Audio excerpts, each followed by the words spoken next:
Class, तो आज हम लोग कर रहे हैं क्लास 8 मैथ्स का नया चैप्टर स्टार्ट कर रहे हैं, चैप्टर नंबर 9।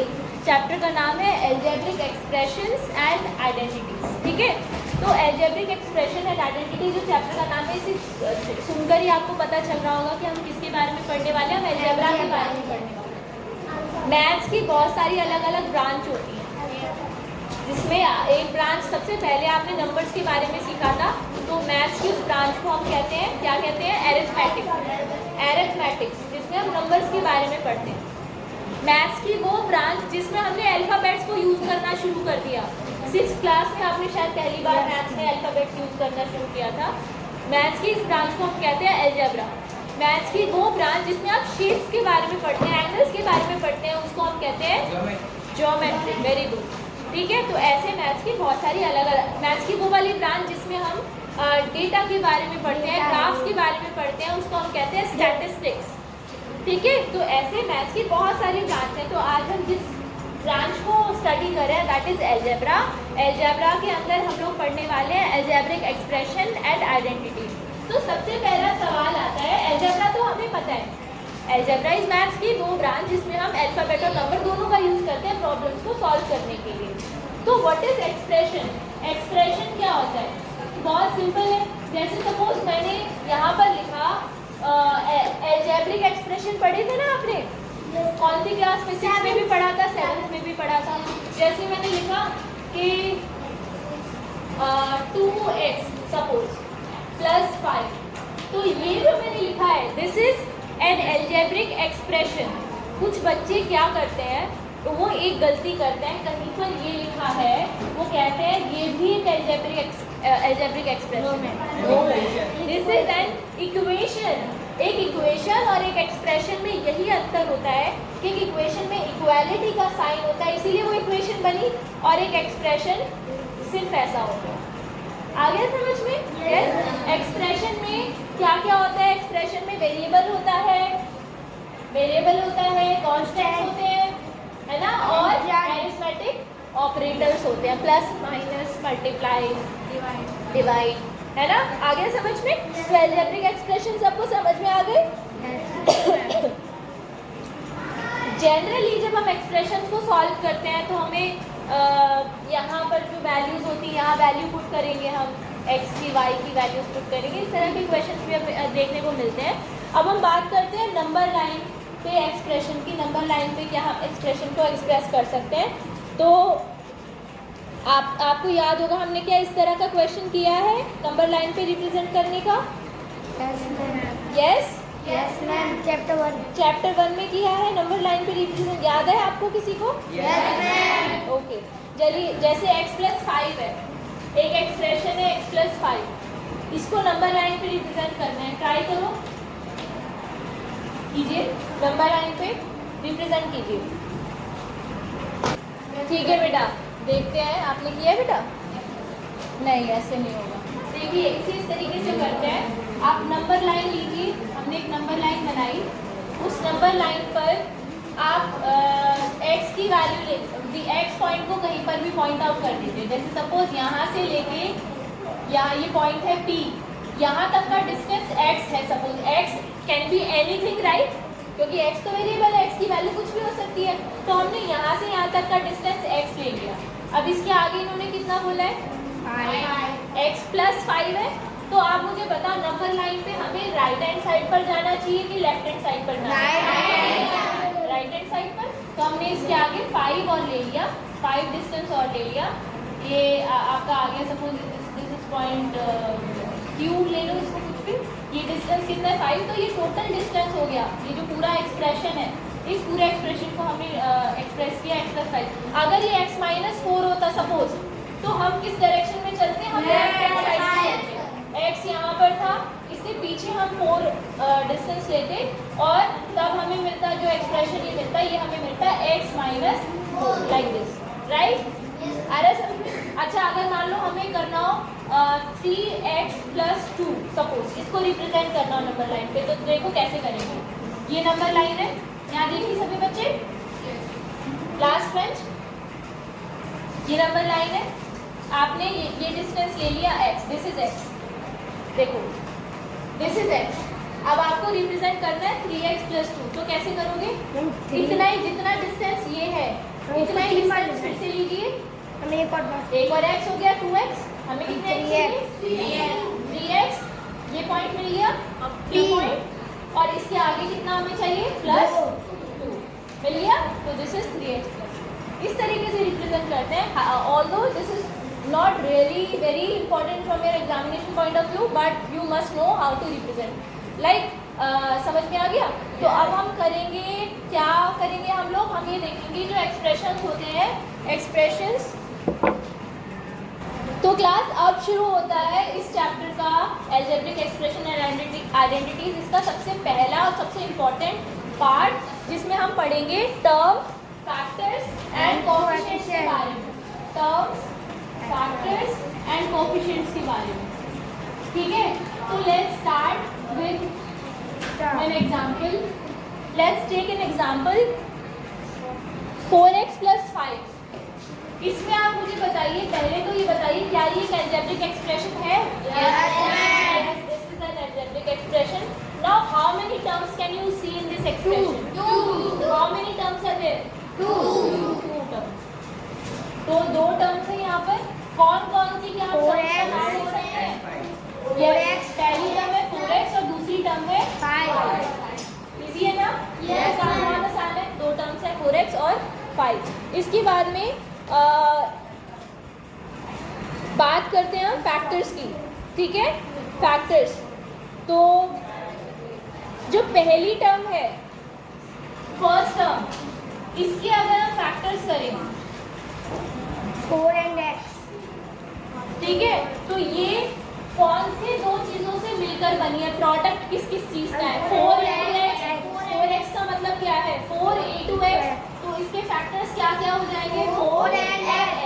और 5 का फैक्टर क्या होगा? 1 and 5, ठीक है? तो 1 तो खैर सभी का कॉमन फैक्टर होता है, तो विल राइट जस्ट 5।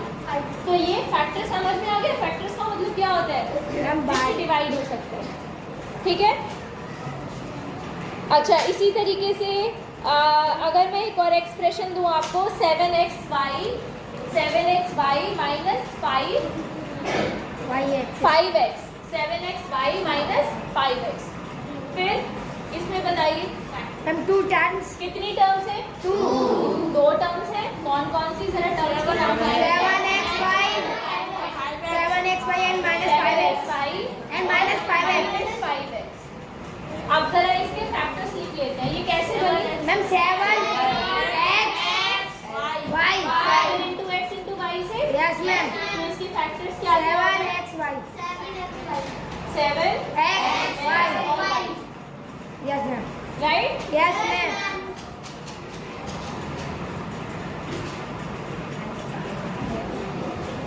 अच्छा, न्यूमेरिकल फैक्टर की बात करें अगर, तो न्यूमेरिकल फैक्टर जो होता है ना किसी भी टर्म का, उसी को हम न्यूमेरिकल कोएफिशिएंट कहते हैं, उसी को कोएफिशिएंट कहते हैं बेसिकली। तो अगर मैं आपसे पूछूं कि बताओ इसमें इन तीनों में से न्यूमेरिकल फैक्टर कौन सा है? 7xy का। 7xy जो 3 फैक्टर्स हैं, इसमें से 7xy का न्यूमेरिकल फैक्टर कौन सा है? 7 नंबर वाला फैक्टर 7 है, तो इसी को हम कहेंगे कोएफिशिएंट। न्यूमेरिकल फैक्टर जो होता है ना किसी टर्म का, उसको हम कहते हैं, क्या कहते हैं? कोएफिशिएंट, ठीक है? Numerical factor is the coefficient. Note कीजिए इसे, मैंने शॉर्ट में लिखा है, ये प्रॉपर नोट्स आप बुक में से बना लेना, ठीक है? बुक में दिए हैं, ये मैंने शॉर्ट में आपको समझाने के लिए, जिससे आपको ये याद रहे इसी तरीके से, उस वे में लिखा है। तो मुझे बताना जरा, मैं आपसे कोएफिशिएंट पूछती हूँ, मुझे बताओ 7xy का कोएफिशिएंट क्या है? 7 और -5x आइए समझ में? अच्छा, 4x का कोएफिशिएंट क्या है? 4। इसमें तो एक्सप्रेशन मतलब वेरिएबल वाली टर्म है ही नहीं। अच्छा, चलिए अब बात करते हैं कि एक्सप्रेशन टर्म्स के बेसिस पे किस किस कैटेगरी में डिवाइड होता है। क्या ये आपने नोट कर लिया?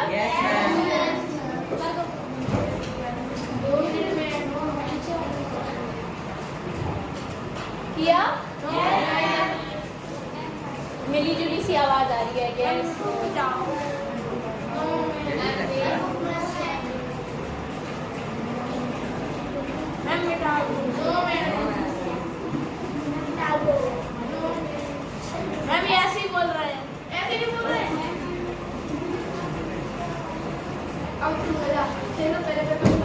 देखिए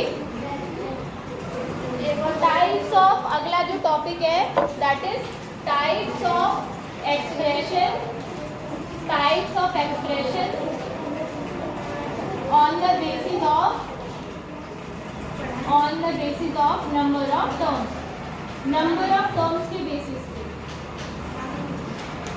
इसका क्या मतलब हुआ वो अभी समझ में आएगा। देखो मैं एक एक्सप्रेशन लिख रही हूँ यहाँ पर, मुझे बताओ इसमें कितनी टर्म है? One term. तो ऐसे एक्सप्रेशन, अच्छा ये एक और ले लेते हैं, -5/3x, इसमें कितनी टर्म्स है? 3 टर्म्स है इसमें। कितनी टर्म्स है?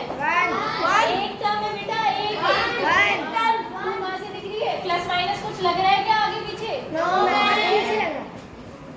ये तो इसका अपना माइनस है, कोई और टर्म तो नहीं है ना आसपास? नो मैम, कोई टर्म आगे समझ में? सिंगल टर्म है। अच्छा अभी हाँ सुनो, 7x/19 कितनी टर्म्स है? अभी पहचानना आ गया? ऐसे सारे expression with only one term, expression with one term, उनको हम कहते हैं, जिसमें एक ही टर्म होती है उसको हम कहते हैं मोनोमियल। ठीक है, ये सब मोनोमियल्स है। ओके, मोनो मतलब वन, ठीक है, मोनोमियल। अच्छा अब देखना अगला, कितनी टर्म्स है? बाइनोमियल। कितनी टर्म्स हो गई? 2 बाइनोमियल। अच्छा जैसे ये बाइनोमियल।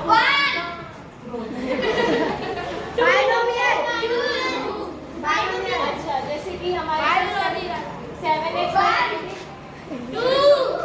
कितनी टर्म्स है? बाइनोमियल। ऐसे एक्सप्रेशन जिसमें दो टर्म्स होती हैं उनको हम क्या कहते हैं?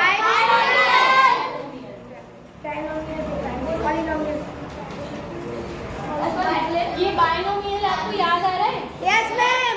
सुनो वो देखिए, बाइनोकुलर्स। उन्हें बाइनोकुलर्स क्यों कहते हैं? क्योंकि उनमें दो लेंसेज होते हैं देखने के लिए।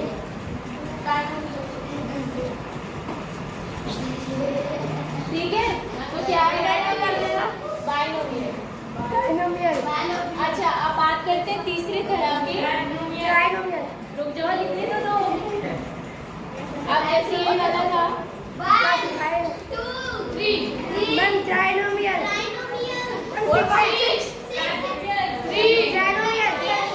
कितनी टर्म्स हो गई? यहाँ पे मैं 2x भी लिख सकती हूँ।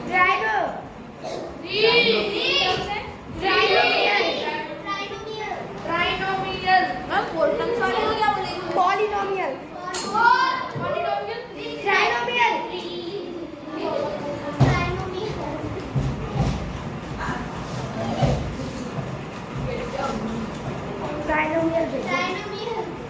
ये तीन टर्म्स वाले एक्सप्रेशन है सारी के सारे। Yes, ma'am. Trinomial.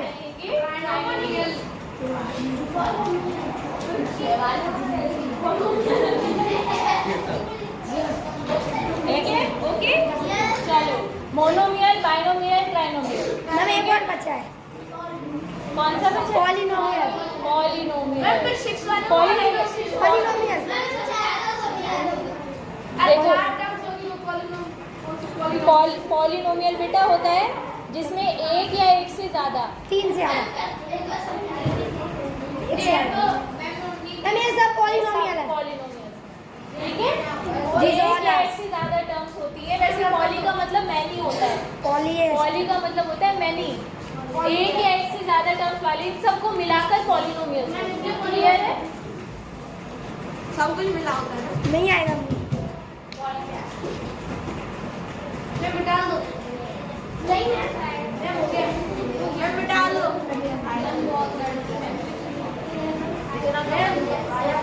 चलिए अब आते हैं और इम्पोर्टेंट टॉपिक पर, इसे रेज करो। यस मैम को लास्ट वाले को मत करना, बाकी सारे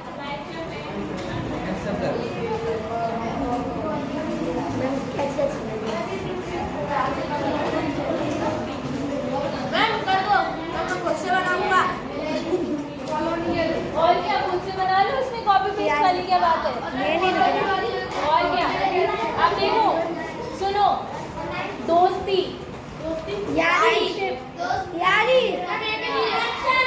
सुनो, फ्रेंडशिप उसी तरह के लोगों में होती है जिनके विचार एक जैसे होते हैं, है ना?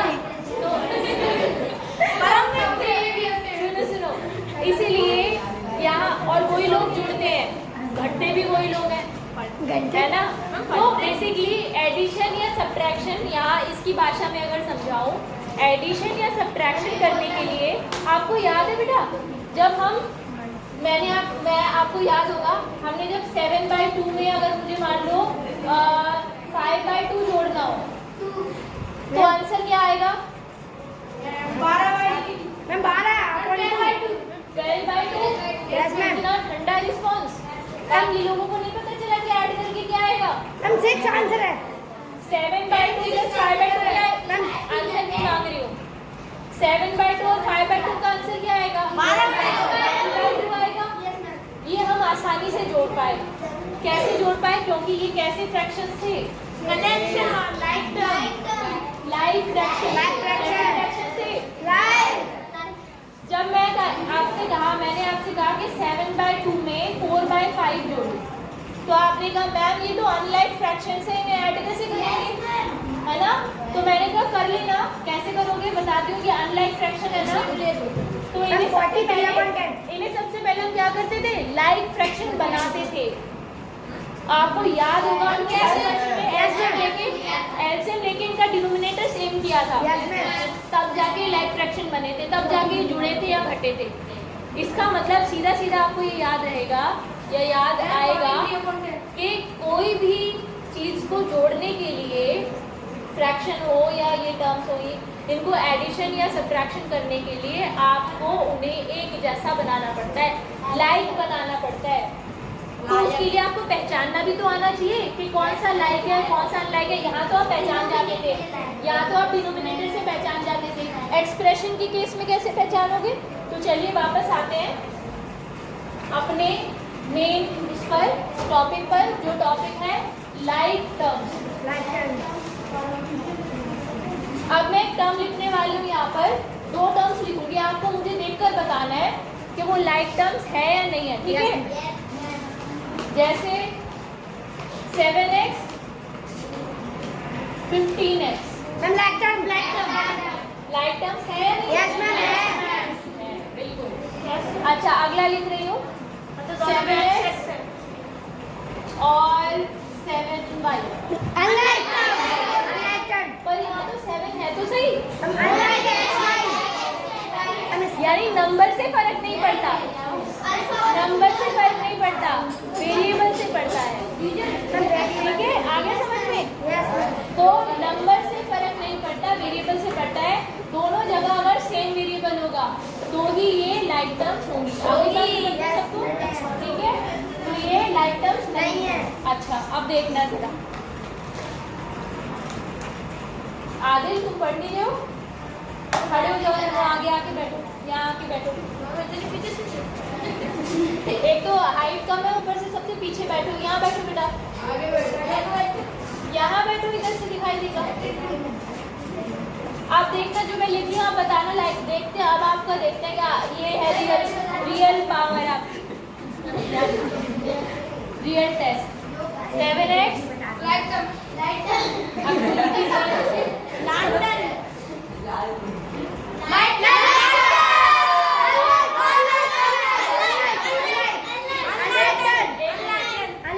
वाले बच्चे बोले जो कह रहे लाइक टर्म है, कोई नहीं है। उपासना बताएंगी बेटा अनलाइक कैसे है। वेरिएबल आपने कहा था ना, आपने बोला था वेरिएबल सेम होना चाहिए, हमने वेरिएबल सेम रखा है।